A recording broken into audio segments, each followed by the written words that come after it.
नमस्कार। मैं आज आपको बताने जा रही हूँ महामारी और प्रवासी मज़दूरों की समस्याएं। काफ़ी कुछ इन साल भर में हमने देखा। ऐसा नहीं कि ये जो समस्या थी वो पिछले दफ़ा थी और अब नहीं है, बस इसे मीडिया ने दिखाना बंद कर दिया है। तो सर्वप्रथम मैं आपको ये बताऊंगी कि प्रवास क्या होता है, प्रवास का अर्थ क्या होता है। आमतौर पर वह लोग जो अपने देश या क्षेत्र, प्रांत आदि को छोड़कर काम एवं रोजगार की तलाश में दूसरे देश या राज्य व क्षेत्र में जाकर रोजी रोटी का प्रबंध करते हैं। प्रवासी स्वयं अपनी इच्छा से देश या राज्य को नहीं छोड़ता। कई बार कोई महामारी आ जाने पर, कई बार किसी युद्ध के कारण, विषम परिस्थितियों के चलते लोग एक स्थान से दूसरे स्थान जाते हैं। प्रवासी हर विपरीत परिस्थितियों को उलझे हालातों एवं सामाजिक सुरक्षा के अभाव में भी कार्य में संलग्न रहा। प्रवासी मजदूर कोविड-19 महामारी एवं लॉकडाउन के चलते अधिक सुर्खियों में रहा। ये मजदूर स्वयं के विवेक से एक क्षेत्र से दूसरे क्षेत्र में पलायन कर रहे थे एवं कार्य खोज रहे थे।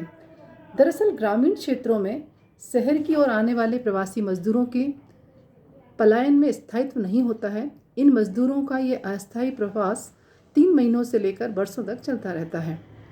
इसके अंतर्गत प्लम्बर हैं, मिस्त्री हैं, दिहाड़ी मजदूर हैं, रेहड़ी पटरी पर काम करने वाले लोग हैं, रिक्शा चालक हैं। ऐसे कई लोग हैं जो इस तरह के काम को कर रहे हैं। कुछ परिवारों में जो काम कर रहे हैं। माना जाता है कि देश में प्रवासी मजदूरों की संख्या 6 से 7 करोड़ के करीब है। ये संख्या उनकी है जो नियमित कार्य में संलग्न हैं एवं जिन्हें दिहाड़ी या मासिक वेतन प्राप्त होता है। इसके अलावा घरेलू नौकरों, रेहड़ी पटरी में काम करने वाले, दुकानों पर काम करने वाले की संख्या का ठीक ठाक अनुमान लगाना बेहद मुश्किल है। साल 2018 की नेशनल सैंपल सर्वे की रिपोर्ट के अनुसार बड़े शहरों में रहने वाली लगभग 43% आबादी प्रवासी है, जो रोजगार की तलाश में कभी न कभी शहर की ओर पलायन कर रही है। इस तरह से अगर हम देखें तो जो मजदूर अपने मूल निवास गांव या क्षेत्र से पलायन कर शहरों में कार्य कर रहे थे, वे कोरोना महामारी के चलते वापस बेरोजगारी की अवस्था में लौट आए हैं। आज वो अपने गांव जाने को मजबूर हैं। लॉकडाउन के चलते रोजगार की कमी एवं प्रभावशील जीवन में त्वरित मंथरता ने उनके प्रवासी जीवन को काफ़ी हद तक कठिन बना दिया है। आज मजदूर दिवस के इस अवसर पर इन चुनौतियों में आई हुई, उनके सामने जो चुनौती आई, इस पर कुछ प्रकाश डालने का मेरे द्वारा प्रयास किया गया है। सरकार ने भी इसके लिए काफ़ी प्रयास किए।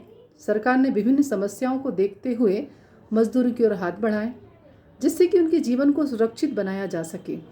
इसकी वजह से महामारी मुकाबला करने योग्य बन पाई। इसमें उन्होंने निम्न की सलाह भी दी। सबसे पहले उन्होंने बताया कि मजदूरों के लिए रोजगार व आय में वृद्धि के लिए सहायता करना, जिससे उन लोगों को मदद मिल सके। हो सके तो अनौपचारिक क्षेत्र में काम करने वाले मजदूर भी हों, उसमें महिलाओं को भी शामिल किया जावे। मजदूरों के साथ साथ स्वास्थ्य सेवा, आवश्यक सेवा व अन्य फ्रंट लाइन कर्मचारियों की रक्षा करना, ये भी उद्देश्य था सरकार का। इसके अलावा अंतर्राष्ट्रीय श्रम मानक जो वर्तमान में स्थिति में अधिक महत्वपूर्ण है, जिसमें न्याय संगत रिकवरी के लिए बनाए जाने वाली नीतियों को भी मजबूत आधार मिला। केंद्र व राज्य सरकार दोनों को ही कमजोर तबकों तक नगद लाभ, अग्रिम पेंशन, सामाजिक सुरक्षा सहायता के माध्यम से आय और राशन की व्यवस्था, मनरेगा के माध्यम से मजदूरों को सुरक्षा, इतने सारे प्रयास किए गए। इसके अलावा प्रधानमंत्री मोदी जी ने स्वनिधि योजना एक चालू की। इस योजना के तहत रेहड़ी मजदूर वाले दुकानदारों को 10,000 रुपयों तक कर्ज बिना किसी ब्याज एवं बिना किसी कुछ गिरवी रखे दिया जा सकता था। प्रधानमंत्री नरेंद्र मोदी की अध्यक्षता में केंद्रीय कैबिनेट ने 1 जून 2020 को इस योजना की घोषणा की। कोरोना काल में रेहड़ी पटरी पर लगाने वाले लोगों को सबसे ज़्यादा परेशानी का सामना करना पड़ा। ये वही लोग थे जिनकी रोजी रोटी पर सर्वाधिक मार पड़ी एवं सरकार ने इसी वर्ग को ध्यान में रखकर ही स्वनिधि योजना की शुरुआत की। इस योजना का मुख्य मकसद था छोटे दुकानदार और मजदूरी करने वाले लोगों को कर्ज उपलब्ध कराना। ब्याज दर की अनुपस्थिति और बिना कुछ गारंटी की 10,000 रुपये का कर्ज भारत की एक बहुत बड़ी आबादी की आर्थिक संबलता प्रदान करेगा। आसान शर्तों और व्रत नीति के चलते यह योजना बेहद कारगर भी सिद्ध हुई।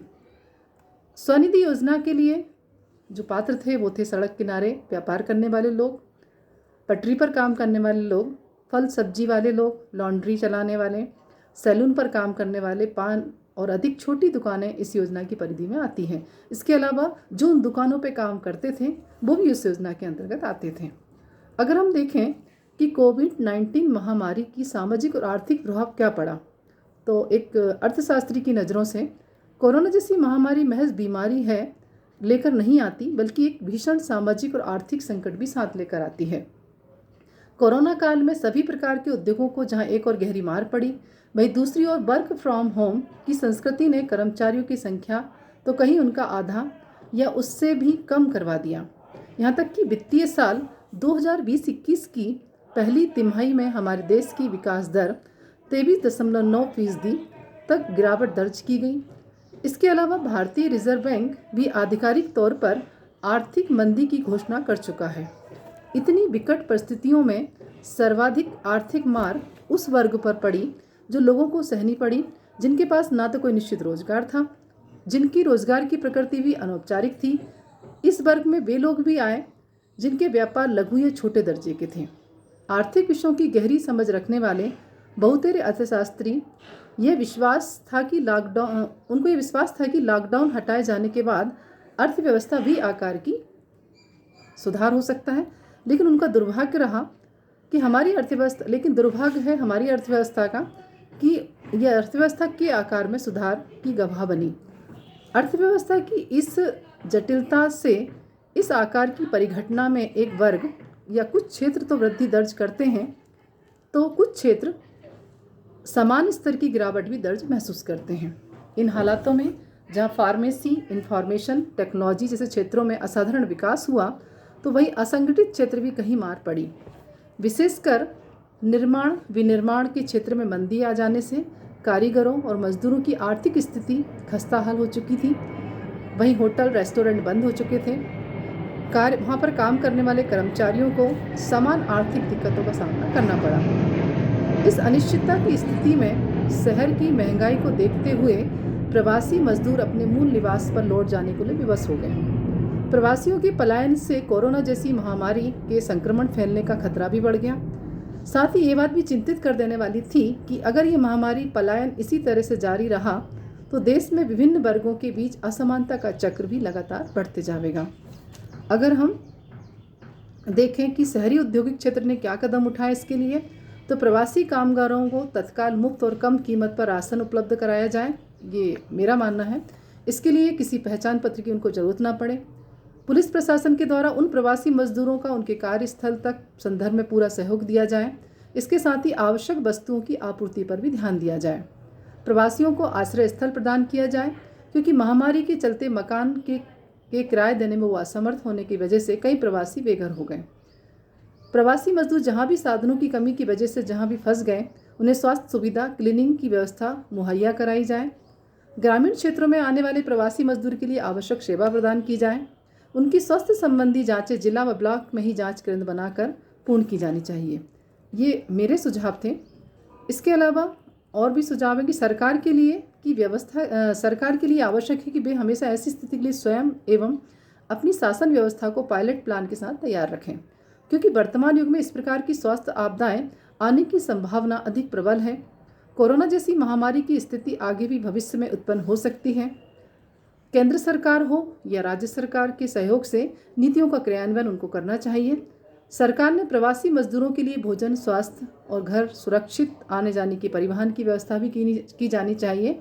हालांकि कुछ राज्यों ने इस दिशा में पहल भी की, जिसमें राजस्थान और कर्नाटक ने सबसे महत्वपूर्ण भूमिका निभाई।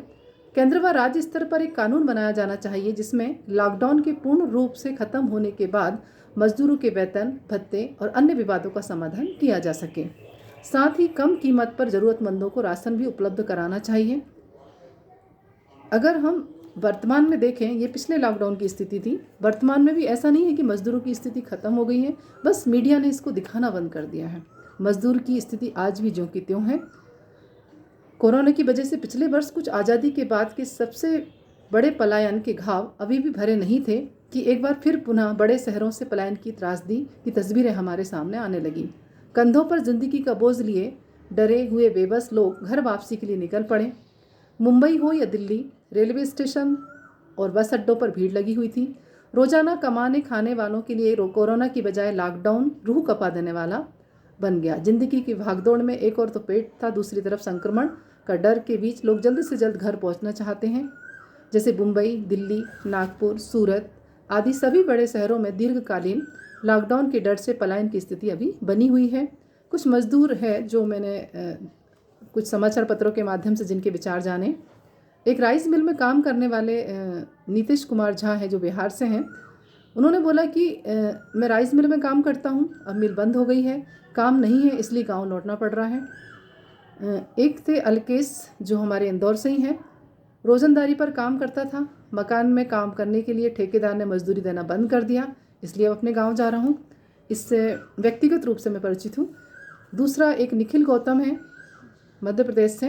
उन्होंने बोला कि बिक्री का काम करते थे, कंपनी बंद हो गई है, रहने खाने की व्यवस्था नहीं है, इसलिए गांव लौट रहा हूं। इसके अलावा कंपनी बंद हो गई है, एक बोलते हैं लोकचंद्र है उज्जैन से, कंपनी बंद हो गई है, गांव लौटना हमारी मजबूरी है। ऐसे कई लोग हैं जो अभी भी इस स्थिति से जूझ रहे हैं। अगर हम प्रवासी मजदूरों के आंकड़े जानें तो कोरोना काल में कितने मजदूर घर लौटे, इसका सवाल जवाब आखिरकार केंद्र सरकार ने दिया, जिसके मुताबिक 1 करोड़ मजदूर घर लौटे हैं, जिसमें सबसे ज़्यादा यूपी और बिहार से हैं। कोरोना काल में कितने ही प्रवासी मजदूर अपने घरों को लौटे, कितनी की रास्ते में मौत हुई, इस पर केंद्र सरकार ने पहले ही कहा था कि कितने मजदूरों की मौत हुई, इसका डाटा हमारे पास नहीं है। 1 करोड़ से अधिक प्रवासी मजदूर लॉकडाउन की वजह से अपने घरों में लौट गए और 9 सितंबर तक कुल 97 मजदूरों की मौत हुई थी। इनकी जानकारी केंद्रीय श्रम मंत्री के संसद में राज्यवार उन मजदूरों का डाटा साझा किया जो कोरोना की वजह से अपने घर वापस लौट गए।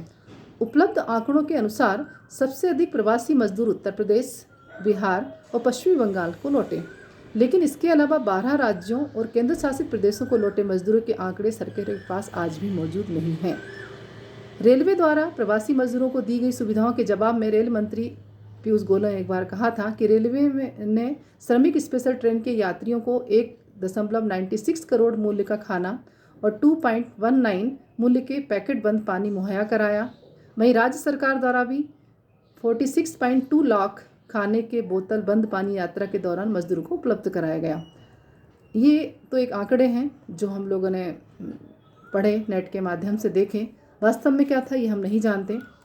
अगर हम प्रवासी मजदूरों का दर्द देखें तो कोरोना काल में चारों ओर मजदूरी के नाम पर शोर हो रहा है। समाज के कई हिस्सों में लोगों ने सोशल मीडिया के माध्यम से शाब्दिक संवेदना भी मजदूरों के प्रति व्यक्त की है। देश की जनता को महज मोबाइल की काली स्क्रीन ही नहीं, घर की दीवारों पर लटकी काली स्क्रीन पर भी मजदूरों के छाले नजर आते हैं। कैसे कैसे दृश्य उस लॉकडाउन को देखने को मिल रहे हैं। कहीं कोई प्रवासी मजदूर सामान सहित अपने बच्चों को लंगड़ाते हुए खींच रहा है, तो कहीं ट्रेन की पटरी पर बिछी मजदूरों की लाश के टुकड़ों को समेटते दृश्य अंतर्मन को विचलित कर रहे हैं। जब मजदूरों को पता चला कि देश पर लाइजाज बीमारी का संकट है, तब ये प्रश्न उनके सामने आ खड़ा हुआ, क्या गरीबी से बड़ी भी कोई बीमारी हो सकती है? गरीबी एक लाइलाज बीमारी है जिससे लड़ते लड़ते रोग प्रतिरोधक क्षमता अपने आप उत्पन्न हो जाती है।